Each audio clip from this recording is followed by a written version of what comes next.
उत्तराखंड के मेधावी और प्रतिभावान छात्र छात्राओं के उज्जवल भविष्य के लिए राज्य सरकार ने लिया एक ऐतिहासिक निर्णय। सभी योग्य उम्मीदवारों को समान अवसर मिले और प्रतिभा के आड़े न आए कोई आर्थिक संकट। इसी उद्देश्य से मुख्यमंत्री पुष्कर सिंह धामी के नेतृत्व में उत्तराखंड सरकार ने संघ लोक सेवा आयोग, उत्तराखंड लोक सेवा आयोग, NDA, CDS और OTA, Indian naval academy, Indian air force academy इत्यादि की प्रारंभिक परीक्षा पास करने वाले चयनित छात्रों को 50,000 रुपए की प्रोत्साहन राशि देने का निर्णय लिया है। छात्रों का चयन पहले आओ पहले पाओ की तर्ज पर किया जाएगा। ये पैसा उम्मीदवार को एक मुश्त दिया जाएगा ताकि उन्हें मुख्य परीक्षा की तैयारी के लिए कोचिंग इत्यादि में किसी तरह की दिक्कत न हो।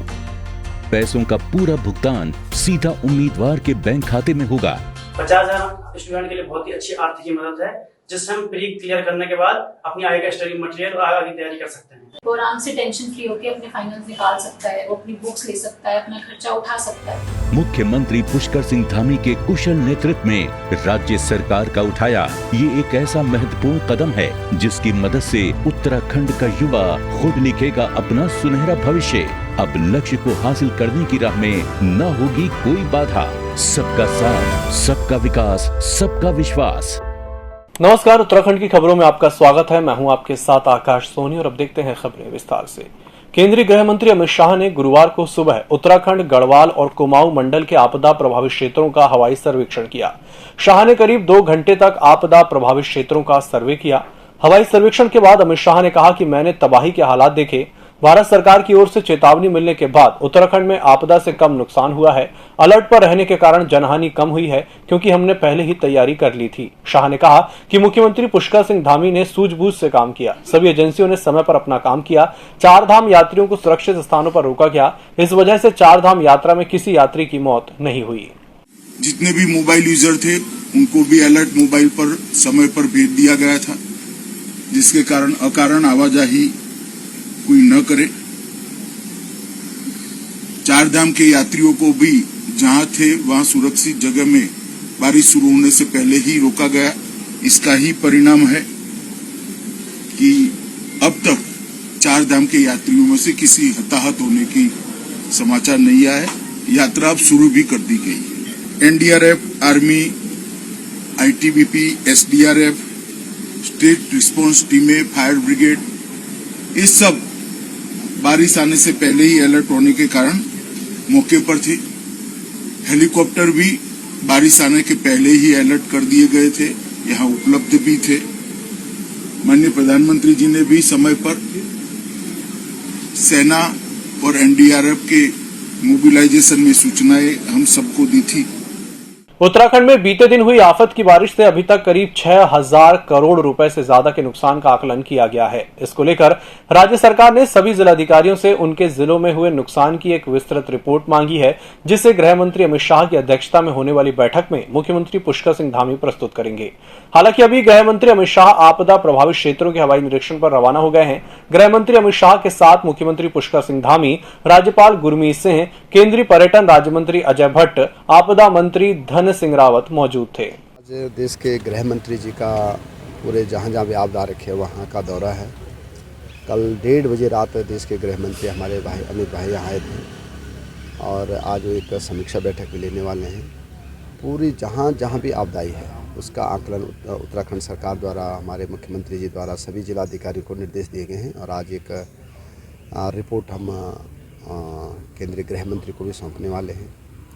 और मैं कह सकता हूं कि पूरी सरकार 24 घंटे जो है अलर्ट मोड पे जनता के साथ खड़ी है। कि एक बहुत ही दुर्भाग्यपूर्ण घटना, और सामान्यतः बरसात लगभग जब कह रहे थे कि मानसून समाप्ति की ओर है, तब यह घटना घटी है। निश्चित रूप से बहुत ही दुर्भाग्यपूर्ण है। देश के प्रधानमंत्री आदरणीय मोदी जी और गृह मंत्री अमित शाह जी और हमारे राष्ट्रीय अध्यक्ष ने जिस प्रकार से इस घटना की गंभीरता को लेते हुए और हर संभव मदद देने का जिस प्रकार ऐलान किया है, तो मैं निश्चित रूप से इस उत्तराखंड राज्य के प्रति जो हमेशा से रहा है, तो वो कहीं ना कहीं नजर आया है।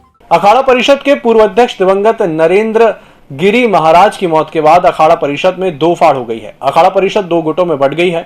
7 अखाड़ों के साधु संतों ने नए अध्यक्ष की घोषणा कर दी है। महानिर्वाणी अखाड़े के सचिव रविंद्रपुरी महाराज को अखाड़ा परिषद का अध्यक्ष चुना गया है। आपको बता दें कि 13 अखाड़ों से मिलकर अखाड़ा परिषद का गठन हुआ है। आज सुबह महानिर्वाणी अखाड़े में बैठक कर 7 अखाड़ों के साधु संतों ने अखाड़ा परिषद की नई कार्यकारिणी की घोषणा कर दी। व्यवस्था है अखाड़ों की, उसके अनुसार ये चुनाव हुआ है, क्योंकि अध्यक्ष जी का देहावसान हुआ और उसके बाद में कार्यकारी अध्यक्ष के निर्देश अनुसार यहाँ अखाड़ा परिषद के जो अधिकारी थे उनकी मीटिंग बुलाई गई। और पहले भी जो चुनाव हुए हैं बहुमत के आधार पर हुए हैं और ये जो चुनाव है ये बहुमत के आधार पर ही हुआ है। इसमें एक सबसे बड़ी विशेषता ये है कि वर्तमान में अखाड़ा परिषद के जो पदाधिकारियों का चुनाव हुआ है उसमें सारे संप्रदाय, सन्यासी, उदासी, वैष्णव और निर्मला, चारों संप्रदायों को मिलकर के ही अखाड़ा परिषद बनती है। संपूर्ण भारतवर्ष का प्रतिनिधित्व जो अखाड़े करते हैं उनको सबको इसमें प्रतिनिधित्व दिया गया है। रात देखिए, जहाँ तक उत्तराखंड के भौगोलिक स्थिति चिंताजनक है। कुछ न लोगों के षड्यंत्र के द्वारा दिल्ली और तमाम प्रदेशों में बैठक होती है जो मानव के बहुत बड़े शत्रु हैं। उन शत्रुओं की तमाम जो मानो के न वो किसी के थे, न किसी के हैं, न किसी के रहेंगे। उनका इतनी काम है कि 50 लोग मर जाएं तो मेरा समाचार छप जाएगा। ऐसे लोगों से सबको बचना चाहिए, बचाना चाहिए और उन्हें किसी कीमत पे उनसे सख्ती के द्वारा कार्रवाई करना चाहिए। रुड़की लखीमपुर खीरी में किसान आंदोलन के दौरान शहीद हुए किसानों को अस्थि विसर्जन यात्रा भारतीय किसान यूनियन के नेतृत्व में जनपद हरिद्वार में निकाली जा रही है। जहां जहां से भी यात्रा गुजर रही है, लोग पुष्पांजलि देकर मृतक किसानों को भावभीनी श्रद्धांजलि अर्पित कर रहे हैं। इसी क्रम में आज जब यात्रा एक काफिले के रूप में झबरेड़ा में स्थित अमर चौक पर पहुंची तो वहां जिला महासचिव संजीव चेयरमैन के नेतृत्व में सैकड़ों किसानों ने शहीद किसानों के अस्थि कलश पर पुष्प अर्पित कर उन्हें नमन किया। आज राष्ट्रीय मानवाधिकार कमेटी के कार्यालय पर भारतीय किसान यूनियन टिकैत और रवि शास्त्री जो जिला अध्यक्ष है और संजय जी उनके नेतृत्व में जो लखीमपुर खीरी में हत्याकांड हुए थे उनको आज श्रद्धांजलि देकर यहाँ उनके परिवार वाले साथ थे और उन्हें हरिद्वार ले गए। उनके भारतीय किसान यूनियन के नेतृत्व में ये कार्य हुआ। कोरोना का कहर अभी तक पूरी तरह खत्म नहीं हुआ, पर डेंगू ने अपना कहर बरपाना शुरू कर दिया है। बात करें अगर लठौरा के गाधा रोना की तो वहां पर 40 से अधिक लोगों की डेंगू की पुष्टि हो चुकी है, जिसको लेकर ग्रामीणों में दहशत का माहौल पैदा हो गया है। वहीं स्वास्थ्य विभाग की टीम ने क्षेत्र में डेरा डाल दिया है और ग्रामीणों के सैंपल लेकर निरंतर जांच कर रही है। साथ ही ग्रामीणों को डेंगू से बचाव के उपाय भी बताए जा रहे हैं। वहीं रुड़की सिविल अस्पताल प्रशासन भी डेंगू को लेकर सतर्क हो चला है, जिसके चलते 6 मरीज अस्पताल में भर्ती हैं। वहीं 30 बेड का आइसोलेशन वार्ड भी बनाया गया है, जिसमें 24 घंटे मरीजों की हर तरह की सुविधाओं के लिए डॉक्टर तैनात किए गए हैं। हमारे पास में आज की तारीख में 7 मरीज भर्ती हैं, जिसमें 6 मरीज जो है दादा रोना के हैं और एक हमारा लोकल है यहाँ पर। और परसों एक पेशेंट हम लोगों ने डिस्चार्ज कर दिया ठीक होने के बाद में। और जो 7 मरीज भर्ती हैं सभी की कंडीशन स्टेबल है, कोई घबराने वाली कोई बात है नहीं इसके अंदर। और प्रशासन के द्वारा हमें कल सूचित किया गया था कि काफ़ी संख्या में मरीज वहाँ से यहाँ भेजे जा रहे हैं, लेकिन जब पूरे दिन टीम वहाँ सबका एग्जामिन किया गया तो मात्र 3 मरीज कल शाम को, 3 मरीज रात में, टोटल 6 मरीज को यहाँ पर शिफ्ट किया गया है। प्रदेश में बीते 2 दिन पूर्व आई भारी बरसात ने तबाही मचाई। इसका असर लालकुआं में देखने को मिला, जहां बिंदु खत्ता क्षेत्र स्थित इंदिरानगर गबदा में उफनाई गोला नदी की जद में आकर आधा दर्जन किसानों के मकान और जमीन पानी में बह गई, जिसके बाद क्षेत्रीय विधायक से लेकर केंद्रीय रक्षा राज्य मंत्री अजय भट्ट सहित तमाम दलों के नेताओं ने मौके पर पहुंचकर पीड़ितों को मुआवजा देने का आश्वासन दिया था। लेकिन घटना के 3 दिन बीत जाने के बाद ना तो प्रशासन के किसी नुमाइंदे ने मुड़कर देखा, न ही प्रशासन के अधिकारियों ने मुआयना किया, जिससे पीड़ितों में सरकार के प्रति भारी आक्रोश है। जो भी है मेरे सारी संपत्ति गोले के चपेट में, मेरे जो मतलब 5 परिवार हम बच गए हैं। अगर ये हादसा रात में होती मेरे 5 परिवार और मैं मर गया था। अब चीज चले गया उसमें, बल्कि मेरे कागजात भी गए हैं कुछ। कितने लोगों का परिवार है आपको? मेरे 5 भाई, 3 बेटे, 1 लड़की, 1 लड़का, 5 बच्चों का परिवार है मेरा। यहाँ मेरे बीपीएल धारा की हूँ मैं, मेरे पे कुछ नहीं है। कोई राहत अभी तक? कुछ भी नहीं मिला। इतनी बड़ी दुर्घटना यहाँ पर होने जा रही है, मकान बह रहे हैं और बिल्कुल नदी भूकटाव करते हुए किसी क्षेत्र को काट रही है और प्रशासन ने अभी तक आपदा के अंतर्गत कुछ भी नहीं किया है।